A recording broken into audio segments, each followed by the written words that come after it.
près, évidemment, sur le problème du halal. Donc j'ai exercé à la campagne. Donc j'ai soigné des vaches, des cochons, des poulets, des chevaux, des chiens, des chats. Et j'avais l'habitude de dire, bon, à tout est propre à rien, puisque je soignais tout ça. Et ça m'a donné quand même un certain recul et une certaine vision de la médecine vétérinaire que n'ont pas, évidemment, les vétérinaires qui travaillent uniquement en ville sur les petits animaux. Le vétérinaire est au croisement de la protection animale et de la protection du consommateur, puisque ce sont les services vétérinaires qu'on appelle maintenant pompeusement direction départementale de la protection des populations, qui sont en charge justement de la protection des populations. Et je vais vous parler du halal, mais pas uniquement, bien sûr, je vais concentrer sur les problèmes sanitaires, mais pas uniquement sur les problèmes sanitaires, parce que le halal, c'est un tout. C'est un tout, et il faut l'aborder sous toutes ses facettes. Et il y a quelque chose qui coiffe toutes ces facettes. C'est un instrument absolument fantastique de l'islamisation. C'est le cheval de Troie. C'est-à-dire que d'une part, ça permet d'islamiser ou de réislamiser une population en la coupant du reste de la population d'accueil, et en même temps, c'est un formidable pourvoyeur de finances.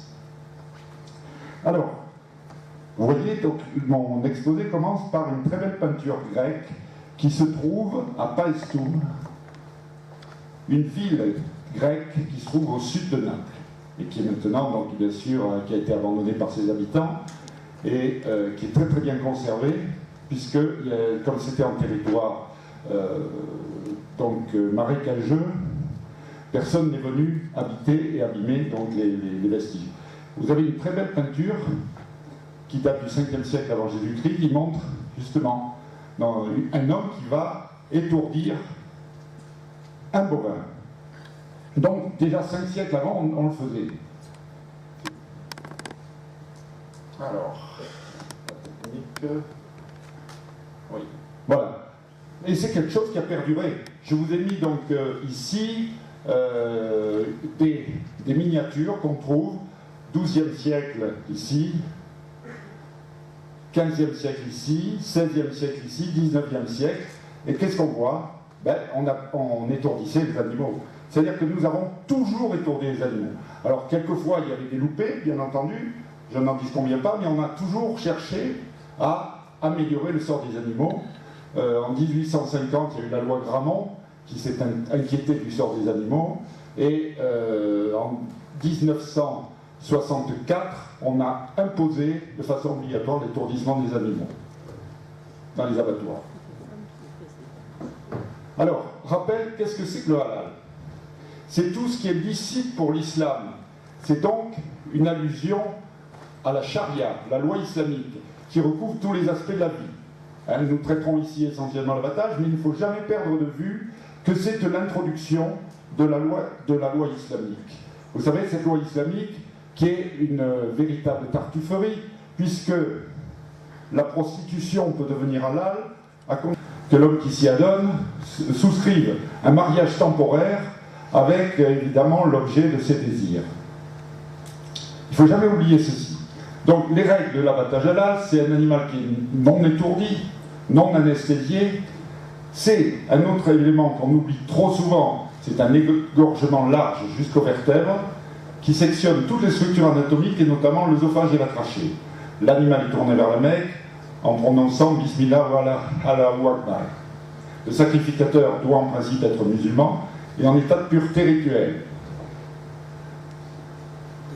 Il y a 3 problèmes principaux qui sont posés par l'abattage halal. La souffrance et le stress des animaux, la négation de tous les principes de sécurité sanitaire et le financement du culte musulman. Je vous en ai déjà parlé tout à l'heure. On y reviendra. Chacun de ces problèmes est une entorse aux lois et règlements. Le non-étourdissement est dérogatoire aux règles générales. La section de l'œsophage et la trachée est interdite pour raison d'hygiène, sauf dérogation. La perception d'une taxe est interdite par respect de la laïcité. Et la dérogation est devenue la règle, puisque, il y a 5 ans environ, lorsque M. Le Gall faisait parler de ça, il y avait 30% de viande qui était halal, Maintenant, on a largement dépassé les 60% de halal dans les abattoirs. Il y a d'autres problèmes comme la tromperie sur la marchandise, l'instrumentalisation qui maintient les musulmans dans un ghetto alimentaire, comme l'ont dénoncé Malika Sorel et Brigitte Keppel. La souffrance animale et le stress, je ne vais pas m'y attarder, elle est évidente. Les associations de protection animale, comme la Fondation Brigitte Bardot et l'OABA, ont fait un travail extraordinaire. Et la condition des animaux d'abattoir s'est considérablement améliorée, même si des progrès restent à faire. D'ailleurs, l'association Vigilance Halal voudrait promouvoir la méthode de Madame Temple-Grandin aux États-Unis, une dame qui est professeure d'université, bien qu'elle soit autiste, et qui s'est rendue compte qu'elle voyait et qu'elle ressentait ce que ressentent les animaux. Elle a mis au point un système qui permet aux animaux d'arriver sans être stressés au poste d'abattage et qui améliore considérablement la condition animale. Alors je vais passer, donc j'ai une vidéo, je vais passer dessus, puisqu'on m'a donné un temps un petit peu plus court que celui dont j'ai besoin, et je vais éliminer ce qui n'est pas absolument nécessaire, d'autant plus que certaines personnes m'ont dit ne pas vouloir voir des images trop trash. Alors, la régression sanitaire, ce point a tendance à être négligé du fait de l'émotion provoquée par la souffrance animale. Alors, et donc c'est devenu la preuve de la lâcheté des autorités devant la pression de l'argent et d'une population qu'on caresse dans le sens du poil. J'ai l'habitude de dire que le halal est prospère sur la complicité du mercantilisme et de l'obscurantisme. Et donc nous sommes en présence d'un abandon des principes de sécurité sanitaire. Alors, comment se passe d'abord un abattage réglementaire de référence, traditionnel on pourrait dire. Justement tout à l'heure, très justement, M. Le Gall a fait allusion à la crise paysanne et à la trahison de la FNSEA, dont tous les présidents devraient être pendus au retour sur la place publique, à mon sens. Hein, monsieur Dolin ne fait pas exception. Donc, parce que des éleveurs qui prennent soin de leurs animaux et pour qu'ils terminent en étant abattus halal, c'est vraiment un scandale total.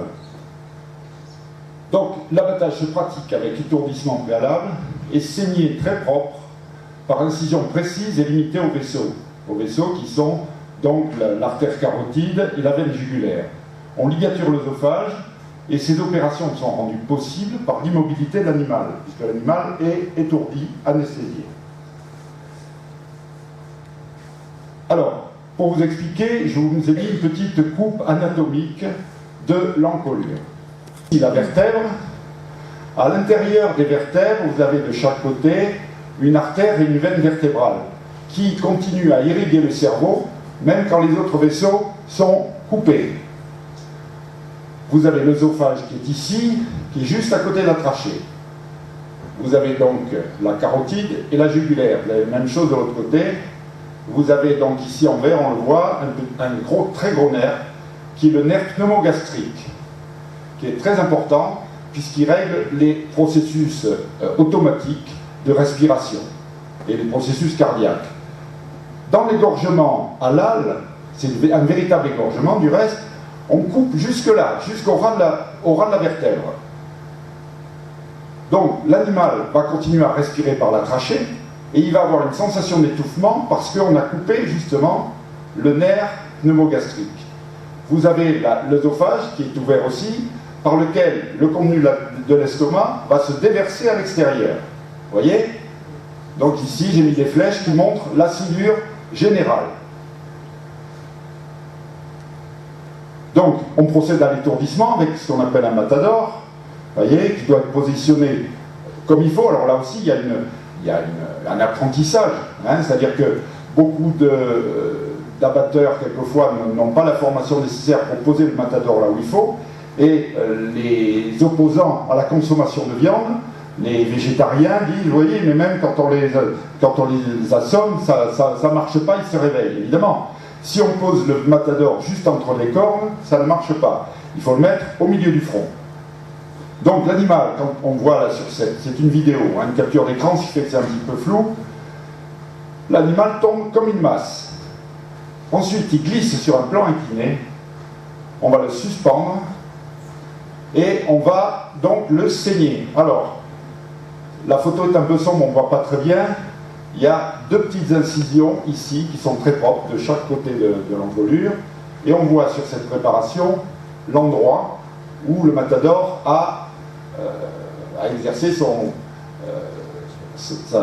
coup, le coup. La saignée donc se fait après suspension, les incisions sont précises, etc. et sélectionne uniquement les vaisseaux.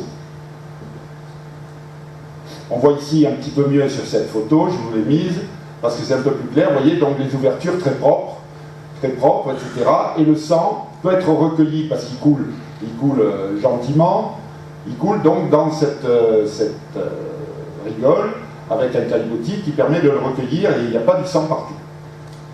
Alors, oui, je fais une petite parenthèse parce qu'un abattage, l'abattage d'un animal est automatiquement quelque chose de sanglant, puisque c'est la saignée qui provoque la mort et non pas donc soit l'électronarcose, parce qu'on peut pratiquer par électronarcose, c'est-à-dire avec l'électricité, soit avec le pistolet.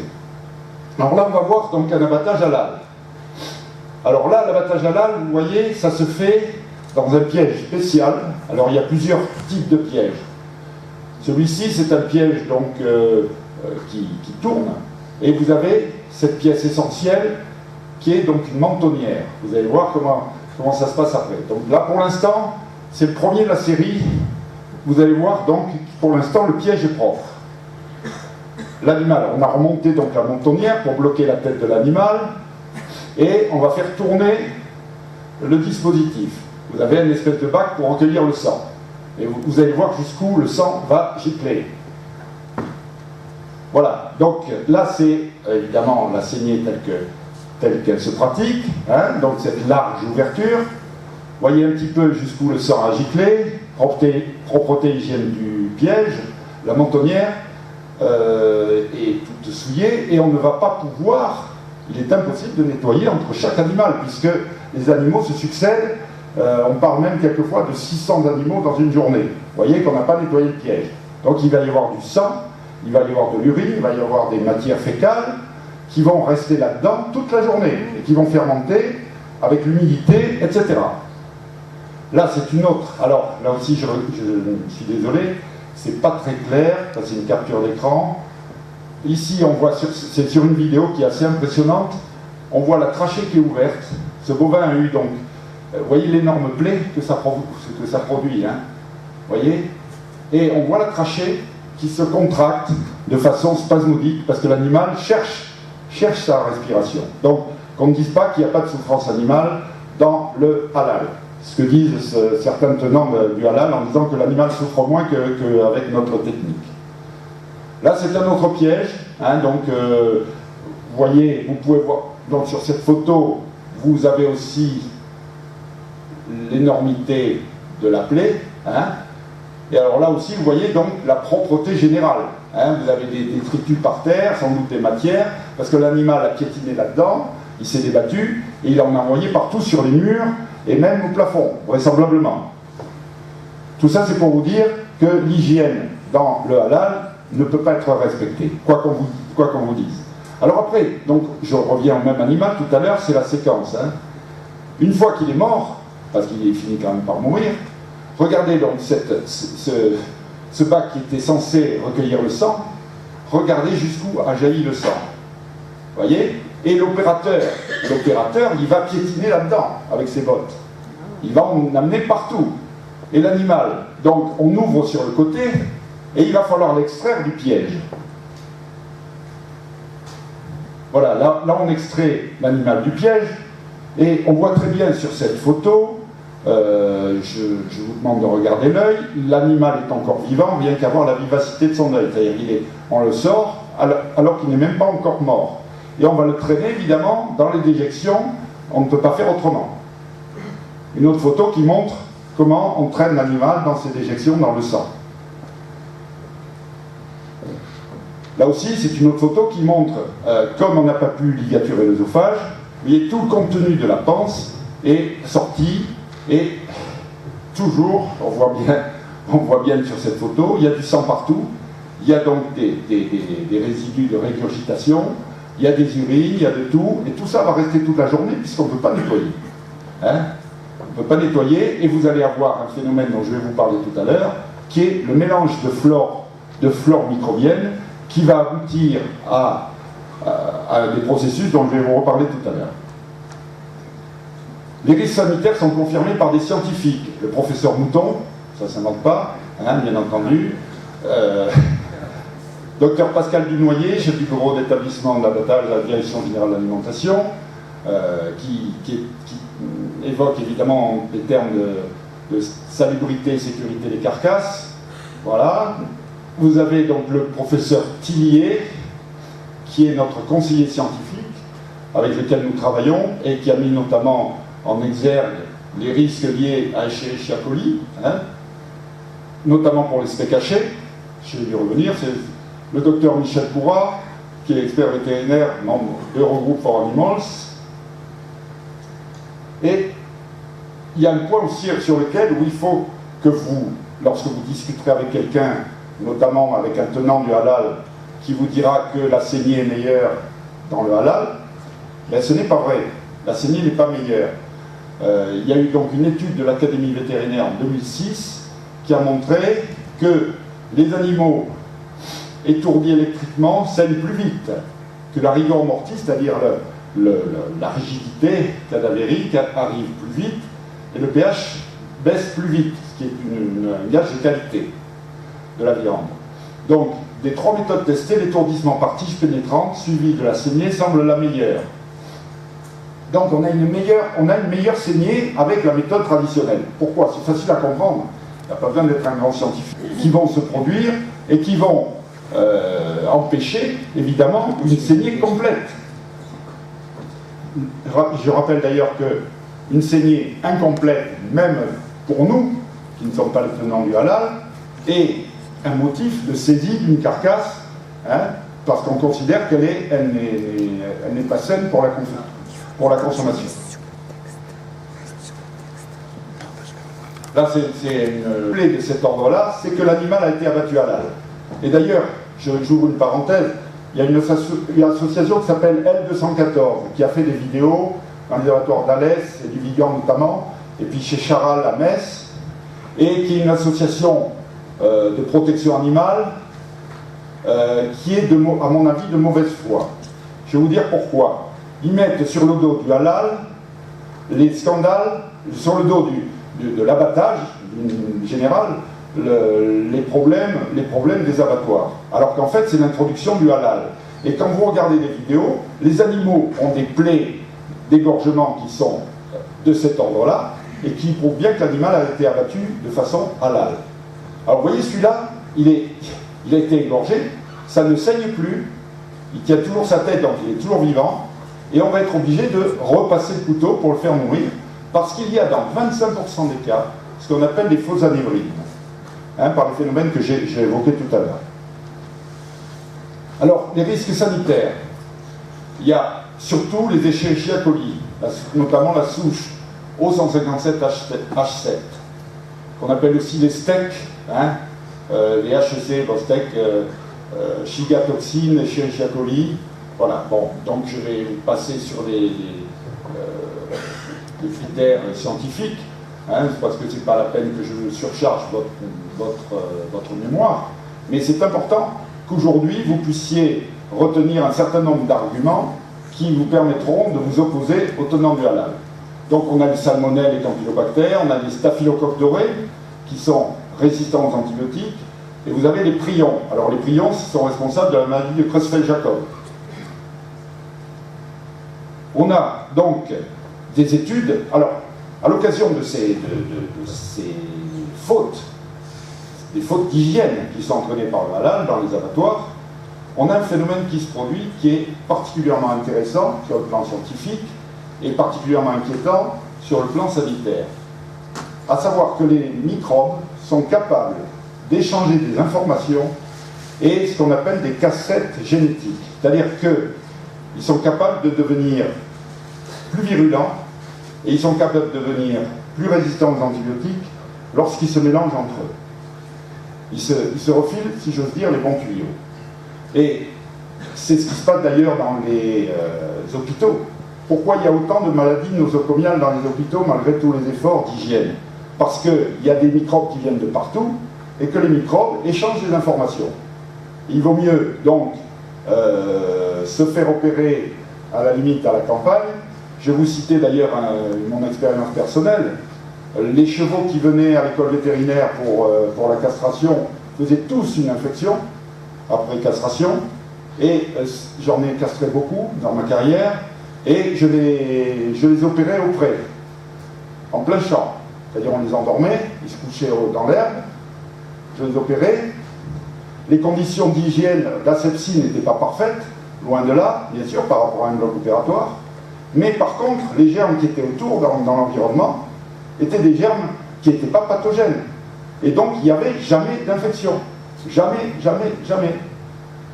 Donc, c'est pour vous expliquer que dans le cadre d'un abattoir de type industriel qui va abattre des centaines d'animaux dans une journée, ce mélange microbien, particulièrement, vous avez pu voir tout à l'heure ce qui s'est passé avec ce piège qui ne pouvait pas être nettoyé entre chaque animal, eh bien, on a ce phénomène qui se produit à grande échelle. Et on est de plus en plus embêté, d'ailleurs, avec l'antibiorésistance, qui devient un véritable problème médical sur les humains.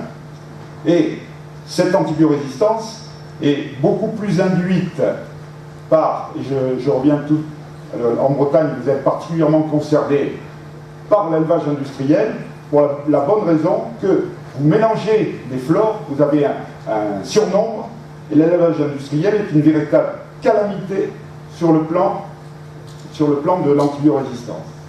D'ailleurs, avec le professeur Thibier, nous allons sortir un ouvrage qui va justement aller dans ce sens.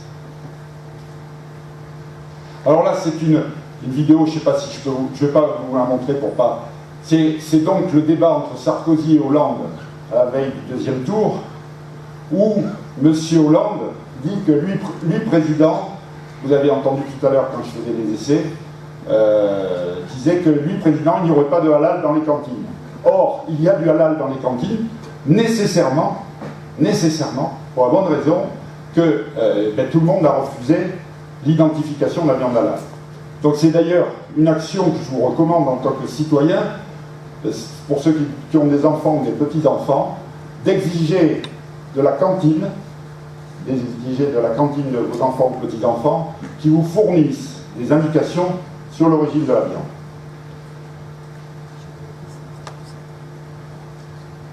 Il y a donc une autre...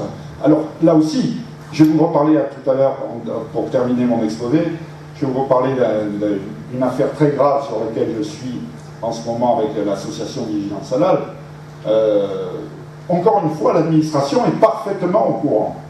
Et ça, c'est une circulaire ministérielle du 23 avril 2007 qui a été pondue parce qu'en 2005, à partir de 2005, il y a eu beaucoup de cas d'intoxication dans les restaurations collectives avec donc Escherichia coli. Et on appelle cette circulaire la circulaire steak haché. Elle est du 23 avril 2007. Et les steaks hachés consommés crus ou peu cuits sont parmi les aliments les plus à risque. Pourquoi? Avant, on pouvait consommer des steaks hachés sans problème, même crus. Ça posait aucun problème. Maintenant, ça en pose. Alors, vous allez voir la solution qu'ils ont trouvée, c'est qu'ils recommandent donc de les cuire à cœur. Or, vous savez que la viande, enfin, je ne sais pas si pour ceux qui sont ici, la viande, elle est bonne quand elle n'est pas complètement cuite. Hein, il faut qu'elle soit quand même au minimum rosée ou saignante.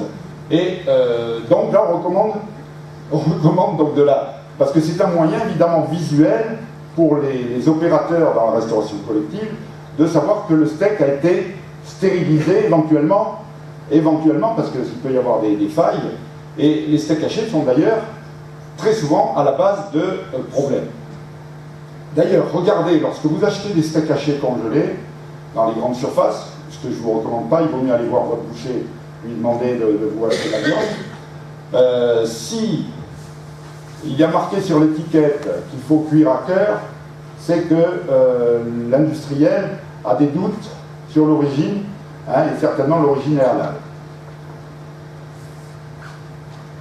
Donc, Pour vous montrer aussi un autre cas pratique, c'est un cas très intéressant qui s'est produit en juillet 2014, donc en Belgique. La petite Aïcha, 9 ans. C'est l'âge de la femme du prophète lorsqu'elle a été donc déflorée par son protecteur, hein, vous le savez. Donc son nom n'est pas anodin.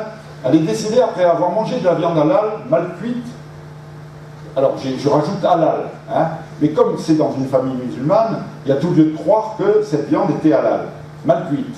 Alors c'était très intéressant parce que ça montre que ces personnes-là, dans la mesure où elles arrivent chez nous, elles changent leur manière de consommer la viande. Hein, puisque le barbecue, c'est pas la méthode de ces pays-là où ils font cuire longuement la viande, et ce qui leur évite évidemment d'avoir des problèmes de cet ordre-là. Eh bien, elle est morte de la connerie de ses parents. Elle est morte de la connerie de ses parents, la petite Aïcha. Un autre cas pratique aussi qui est très intéressant, c'est sur la revue gouvernementale, c'est le retrait d'un stock de steak haché de la marque Dia. Et donc, ici, on regarde le numéro d'abattoir.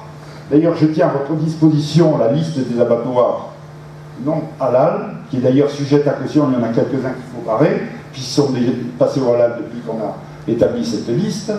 Et lorsqu'on regarde le numéro d'abattoir, c'est un abattoir qui abat halal. Et c'est ce qui explique d'ailleurs qu'il n'y ait pas trop de cas de ce qu'on appelle syndrome hémolytique et urémique lié à l'Escherichia coli, parce que les industriels sont tenus à faire ce qu'on appelle des autocontrôles. C'est-à-dire qu'à chaque lot, ils font une analyse bactériologique, et évidemment, si la bactériologie n'est pas bonne, eh bien, ils retirent le lot. Donc c'est ce qui s'est passé pour ce lot. Vous voyez? Alors là, le lot a dû aller un peu plus loin, un petit peu plus loin que le stade sorti de l'usine, hein, puisqu'il était déjà surgelé. Mais tôt ou tard, il y aura, vous savez ce que sont les affaires humaines, il y aura quelqu'un qui laissera passer, hein, par négligence, ou pour toutes sortes de raisons, ou pour se venger, ou pour qui sait ce qui passera, et vous aurez des centaines ou des milliers de personnes qui seront intoxiquées par ce lot de steak haché. Donc moi je m'attends un jour ou l'autre à avoir un énorme scandale, et il sera quand même difficile, me semble-t-il, aux autorités de dire « nous ne savions pas ». Un autre cas qui est aussi assez jubilatoire, c'était à Lunel, au moment du ramadan, la rupture du jeûne. Il y a eu donc une vingtaine de personnes, je crois, qui ont été intoxiquées, qui sont allées à l'hôpital. Vous voyez, la soirée du ramadan vire au cauchemar. Lunel, vous savez, c'est le plus grand pourvoyeur de djihadistes de France, hein, donc on ne peut pas. Je pense que ces gens-là mangent nécessairement halal. Eh bien là, ils ont attrapé quand même quelque chose, vous voyez, qu'ils auraient pu éviter s'ils n'avaient pas eu cette exigence concernant le halal. Donc vous voyez tout ce faisceau de preuves, de présomptions, qui montre un petit peu ce qui se passe. Alors, on va aller dans l'infiniment petit, je vais vous montrer quelque chose qui est très intéressant, et qui va expliquer comment les bactéries peuvent échanger du matériel génétique. Parce qu'en fait, on se rend compte que les OGM existent dans la nature. La nature produit des OGM. Et donc là, vous avez, au microscope électronique, des colibacilles, des Escherichia coli. Vous voyez, c'est cette espèce de corpuscule comme ceci. Là, c'en est un gros vu au premier plan. Et vous avez, dans le bain microbien, vous avez ces espèces de corpuscules, voilà, qui sont des virus bactériophages. Des virus bactériophages qui vont se balader d'une bactérie à une autre. Ils sont équipés pour aller perforer la paroi de la bactérie, pomper du matériel génétique et aller sur une autre bactérie sur laquelle ils vont l'injecter. Alors, on les appelle bactériophages parce que il y a une certaine quantité de bactéries qui meurent, hein, du fait de ce traitement. Mais il y en a d'autres qui, au contraire, vont acquérir des capacités d'antibiorésistance ou de virulence qu'elles n'avaient pas au départ. Et dans un abattoir avec un bain microbien, comme vous pouvez l'imaginer avec les photos que je vous ai montrées, vraisemblablement, il va y avoir un très grand nombre d'échanges qui vont se produire. Vous voyez donc comment c'est fait. C'est un petit peu comme une capsule spatiale d'ailleurs. Hein, vous avez le matériel génétique qui est ici dans la tête, et vous avez comme une seringue ici, ça coulisse, et à l'intérieur vous avez une tige qui coulisse, et là c'est des pieds qui permettent d'arrimer la capsule spatiale à la bactérie. Et ça se passe évidemment sans qu'on puisse l'observer à l'œil, mais avec le microscope on y arrive. C'est ce qu'on appelle le transfert de virulence, la transduction, et qui se produit conversion lysogénique, et qui est quelque chose de bien connu sur le plan scientifique.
Je ne vais pas m'attarder là-dessus.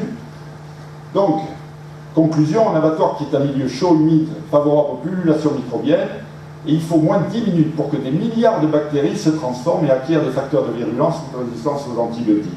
Donc, le halal est une entorse absolument énorme au principe de propreté et d'hygiène, et donc on ne comprend pas que les services compétents aient accordé une dérogation, et surtout aient laissé cette dérogation devenir pratiquement la règle partout. Voilà, donc les conditions d'hygiène, vous avez pu vous faire une idée. Je pense que c'est pas... j'avais une autre... pour vous montrer que... Mais j'ai pas trop le temps. Une autre fois, je reviendrai. La Bretagne est tellement belle, hein, donc ça vaut le coup de venir. Donc l'augmentation régulière des cas de syndrome hémolytique et urémique. Donc sur les enfants, qui est en augmentation constante, et dont on ne parle pas, parce qu'en fait, cette maladie n'est pas ce qu'on appelle la déclaration obligatoire. Vous voyez, il y a des maladies pour lesquelles la déclaration est obligatoire, ce qui fait qu'on peut tenir des statistiques. Mais comme le SHU n'est pas déclaration obligatoire, eh bien on n'a que des indications vraiment très vagues. Alors, un autre vient de se greffer là-dessus, problème d'effectifs de contrôle des vétérinaires. Donc, ils sont exacerbés, qui exacerbent un peu ce problème. En France, il y a 1000 agents, alors qu'en Allemagne, il y en a 4000, et en Italie, 6000. Et de plus, par manque de sacrificateurs en France, on en fait venir de l'étranger qui maîtrisent mal la langue, ne comprennent pas les consignes, et n'ont aucune formation à l'hygiène. Et encore, je suis gentil en disant qu'ils n'ont pas de formation à l'hygiène. Disons que c'est une notion qui leur est totalement étrangère pour la plupart. Alors, un point sur lequel quand même je voudrais insister, c'est l'aspect financier du halal. Alors il y a une partie émergée de l'iceberg, hein, qui a été avouée par Kamel Kaptan, recteur de la mosquée de Lyon, et qui parle de 10 à 15 centimes d'euros du kilo, ce qui représente pour lui un facteur de 900 000 euros sur un an. Ça, c'était en 2010. Hein. Il avouait ça dans 20 minutes, dans le journal 20 minutes de 2010. Ensuite, les circuits financiers dont les statuts fiscaux et réglementaires sont opaques. Ici, donc, j'ai un petit ouvrage que vous pouvez acquérir à l'issue de la journée, Vérité sur la viande halal, sur lequel il y a des articles, et notamment un de mon ami Bernard Chalcot, qui étudie un petit peu toutes les possibilités. nous avons détecté d'ailleurs un certain nombre de choses. Notamment, il y a un processus qui consiste à faire des dons. À faire des dons pour les industriels. J'ai des preuves, je vais vous les montrer. Des dons qui ne sont pas fiscalisés, donc, bien entendu, hein, et qui permettent de s'attirer une clientèle et de s'attribuer une dénomination halal. Alors, vous voyez, le label halal, ça c'est Kellogg's, sur les boîtes de Kellogg's, cornflakes. On me dirait en quoi les cornflakes, qui sont à base de céréales, peuvent être halal. Mais elles ne sont pas plus halal qu'autre chose, puisque le halal, il faut bien se mettre dans l'idée que c'est une pompe à finance. C'est une pompe à finance. Alors vous voyez le petit logo ici, là ça sans doute une voûte de mosquée. Ça c'est dans les boîtes de Kellogg, c'est tout petit. Et nous avons donc du courrier. Voilà, nous avons plusieurs personnes qui ont écrit à Kellogg's et qui ont reçu la même réponse. Alors et dans cette réponse, ils disent oui, effectivement, nous payons, mais ça ne coûte pas grand-chose, c'est rien du tout, etc. Mais nous payons. Ils payent pour avoir la certification. Vous voyez, donc ça c'est tous les... comment on pourrait... Alors c'est... En fait, c'est deux J. Vous avez ici un J, vous en avez un deuxième, et vous avez une liaison entre les deux. Vous voyez, pour le reconnaître, grosso modo. Hein? Même le bio est halal. Certifié, regardez, ça c'est une étiquette d'un produit bio, agriculture biologique, Bionor et AVS. À votre service, ça s'appelle. À votre service, halal. Et oui, l'appât du gain est un moteur formidable depuis les débuts de l'humanité. C'est pas nouveau, ça. Coca-Cola est halal. Ça, c'est le Boubaker qui a fait un très beau certificat montrant que le Coca-Cola est halal. Là, c'est une casino. Donc, on a, à la suite de documents reçus qu'on m'a envoyés donc, concernant un don de 50 000 € de casino à la mosquée de Paris, j'ai écrit à la mosquée de Paris pour demander la véracité. Et il m'a été répondu que, effectivement, c'était vrai, mais qu'il finançait aussi des œuvres catholiques, etc. Seulement, le problème on va le voir maintenant. Donc ils avouent la vérité de la chose, bien entendu. Là, on a vérifié parce que ça nous semblait quand même un petit peu gros. Donc là, on a vraiment des preuves que c'est vrai. La France croit à l'abattage rituel. Alors ça, c'est les professionnels de la viande qui voient un pactole s'ouvrir et qui veulent évidemment répondre à ce pactole. Là, c'était donc dans... c'est quel journal? 20 minutes, voilà. Dans le journal 20 minutes, toujours. Le financement du terrorisme. Alors ça, c'est Alain Wagner, certains en ont peut-être entendu parler. Il a étudié particulièrement la chose. Ça a été étudié aux États-Unis à la suite du procès Holy Land Foundation. Et donc, il a été démontré que les dons aux associations de charité islamique, c'est le cas de la mosquée de Paris. Hein. Donc, ce que nous dit Casino, c'est un organe de charité. Terminent tous, pratiquement, dans les poches d'organisations terroristes. Donc on ferait bien de faire des enquêtes aussi chez nous sur ces circuits de financement. Voilà, donc au Canada, voilà comment on a réussi à démêler l'organigramme et comment ça termine dans des poches de terroristes, d'organisations terroristes. Voilà, donc tromperie sur la marchandise, ghetto alimentaire. Malika Sorel dit qu'il s'agit d'une philosophie de vie qui consiste au travers des concepts purs et d'impurs, de licite et d'illicite, à bâtir une muraille identitaire. Alors justement, il va falloir en parler. Pour nous d'ailleurs, le combat contre le halal est un combat identitaire. Il ne faut pas l'oublier, ce n'est pas uniquement pour la protection des animaux, ce n'est pas uniquement pour la protection des consommateurs, ce n'est pas uniquement pour lutter contre une entorse à la laïcité. Le halal est une notion qui nous est totalement étrangère.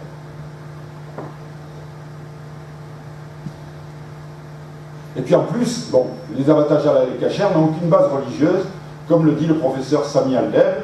Donc je vais passer assez vite. C'est un grand connaisseur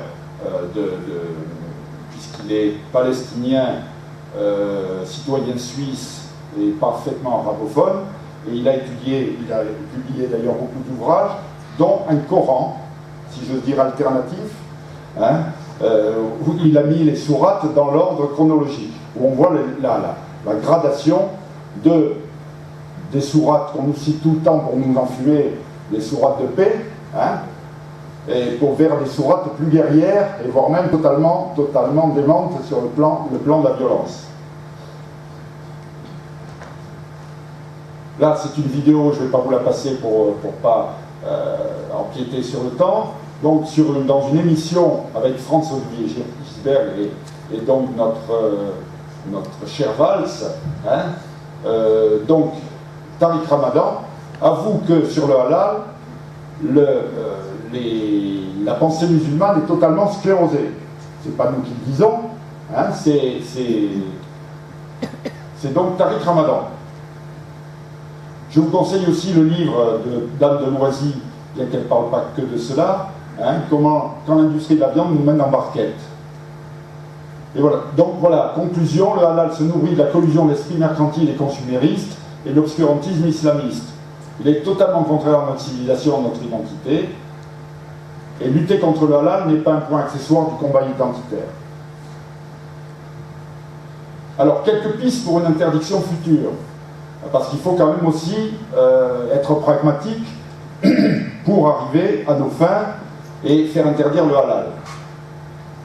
Il faut plaider, dans un premier temps, pour un étiquetage. Ne pas se laisser paralyser par le mot de stigmatisation. Hein, par exemple, lorsque on interdit aux fumeurs d'exercer leur art en public, on les stigmatise, bien entendu, on les oblige à sortir. Donc, on ne se pose pas de questions, on dit que c'est pour le bien public. Il y a le statut juridique des animaux, donc aussi qui en fait des êtres sensibles. Il y a le cas de la Nouvelle-Zélande qui est très instructif parce que la Nouvelle-Zélande, il y a 5 ans, a décidé de ne plus abattre sans étourdissement. Eh bien, que croyez-vous, et donc plus du tout halal d'abattre comme elle l'abattait toujours. Eh bien, les pays du Golfe ont décidé qu'il serait quand même halal parce que le mouton néo-zélandais, il est bon et il n'est pas cher. Eh oui, il est pas cher. Le cas du Sri Lanka aussi est très intéressant. Au Sri Lanka, il y a 30% de musulmans qui petit à petit avaient réussi à imposer le halal. Et le reste de la population est donc bouddhiste. Mais les bouddhistes, vous savez que quand ils prennent l'arabia, si j'ose dire, ils ne sont pas toujours très fins. Et donc, il y a eu des bastonnades, hein, et donc des émeutes contre les musulmans à cause du halal. Et les autorités musulmanes ont dit, écoutez, pour la paix civile, nous allons arrêter de faire du halal. C'est-à-dire que, là aussi, il faut établir un rapport de force, ce qui serait bien la première fois dans notre pays où on établirait un rapport de force avec l'islam. Donc, pédagogie, fermeté, car ces pratiques ne sont pas insérables dans une société moderne. Voilà, lobbying et campagne d'information, c'est ce que je fais aujourd'hui parmi vous. Hein. Des actions judiciaires, alors j'ai plein d'actions judiciaires, et une d'entre elles, je voudrais vous en parler, parce qu'il y a peut-être dans la salle soit des éleveurs, soit des gens qui connaissent les éleveurs. Ici, en Bretagne, c'est quand même une des ressources de la Bretagne. Et il y a eu donc, depuis le mois de septembre dernier, une épizootie de fièvre catarrhalovine qui a maintenant gagné pratiquement toute la France, pas encore la Bretagne d'après les dernières cartes épidémiologiques, mais ça risque de venir. Or, cette épidémie est arrivée par l'introduction de moutons étrangers dans le cadre de l'Aïd el-Kébir. Donc, et le gouvernement le sait. Le gouvernement le sait, le savait, il n'a pas pris les mesures qui auraient été d'interdire justement l'Aïd el-Kébir. Et donc, nous sommes en train de, Vigilance Halal, de préparer une action de mise en cause du gouvernement sur ce point-là, mais nous aurions besoin d'avoir des éleveurs qui nous soutiennent dans cette... et je lance un appel. Je lance un appel, justement, je me suis dit, en Bretagne, ça devrait les intéresser. parce que si ça défoule un petit peu de déverser du fumier devant les préfectures, c'est bien, mais ça n'a jamais fait avancer le SMIC.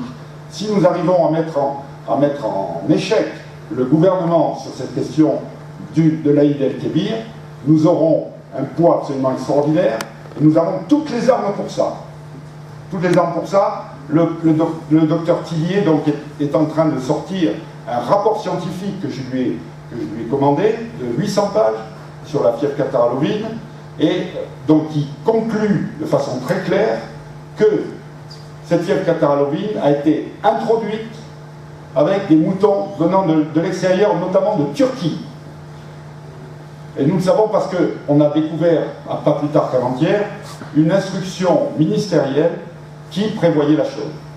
Alors vous voyez, il y a du travail à faire, et Vigilance Halal se situe dans une perspective résolument offensive. Hein. Ce n'est pas uniquement en pleurant pour le sort de ces pauvres bêtes qu'on arrivera à vaincre le halal. Il faut le prendre dans sa globalité. Voilà ce que je voulais vous dire. Et donc, travail scientifique, bouton fou, et bientôt donc la fièvre catarrhale ovine qui va sortir. On a participé à des manifestations, donc Gaïa à Bruxelles, en manifestation à Guéret, mais là c'était des défenseurs des animaux qui ils ne voyaient pas d'un très bon œil, hein, parce qu'ils trouvent qu'on est un peu stigmatisant. À Saint-Martial-le-Vieux dans la Creuse, et voilà. Donc, et vous pouvez nous aider en nous faisant des dons qui sont déductibles fiscalement, en créant des sections locales, parce que l'information locale est très indépendante et très importante.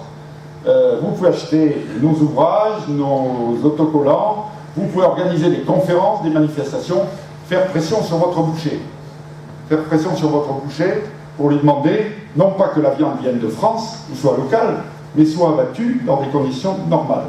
Puisque les éleveurs qui font, et j'en ai entendu quelques-uns, qui se plaignaient qu'ils prenaient tout le soin de leurs animaux, et que finalement, si c'était pour les voir être abattus selon la méthode halal, c'était vraiment désastreux. Voilà, nous avons des petits autocollants comme celui-là, qui singent les avertissements sur les boîtes de cigarettes. Voilà, donc des petits autocollants. Voilà. Et j'en ai terminé, j'espère que je n'ai pas trop débordé. C'est super.